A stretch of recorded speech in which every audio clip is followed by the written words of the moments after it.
L'hydrofibres, en fait, ce sont des fibres d'hydrocolloïdes qui se présentent sous forme de plaques au départ, qui ne se délitent pas. C'est-à-dire que vous pouvez tirer dessus, votre plaque ne va pas se déchirer. Alors si j'y vais franco, je vais finir par savoir la déchirer, mais de manière à prime abord, elle ne se déchire pas, elle reste en plaque bien formée.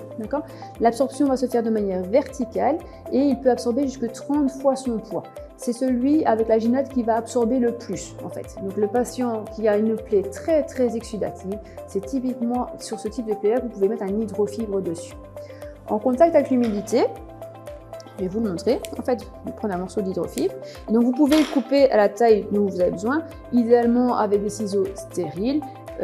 Vous prenez une grande plaque éventuellement, puis vous la recoupez en plusieurs fois. Vous le mettez dans un pot à urine stérile également pour que ça reste de nouveau un matériel propre et stérile quand vous le mettez sur la plaie et pas un matériel déjà contaminé au contact de la plaie.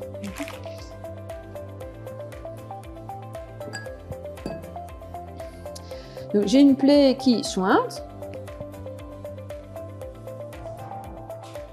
Je ne sais pas si vous voyez avec de l'eau ou pas. Je vais venir mettre mon hydrofibre dedans et mon hydrofibre va absorber l'humidité de ma plaie. Au contact de l'exsudat, il va se gélifier en fait. Il va se transformer en gel. Donc j'ai mon hydrofibre qui est sec ici, j'ai l'hydrofibre qui est gélifié de ce côté-ci. Quand il est fortement exsudatif, je peux appuyer dessus, il ne va pas relarguer son eau. Donc il va absorber de manière verticale, il va transformer l'eau, enfin l'exsudat en gel en fait. Et puis j'ai beau le saturer, il ne va pas relarguer son eau, même si je fais une pression dessus. Ce qui est important, je ne sais pas si vous voyez bien, mais ce qui est important de voir, c'est qu'il va se rétracter. C'est-à-dire que plus il va saturer, plus il va rétrécir au niveau de sa surface.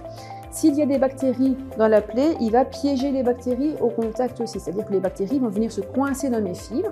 Et donc, au moment où je vais enlever mon hydrogel, je vais jeter les bactéries en même temps. Donc, je fais une détertion mécanique. Il est côté antibactérien parce qu'il va venir piéger les bactéries dans ses fibres.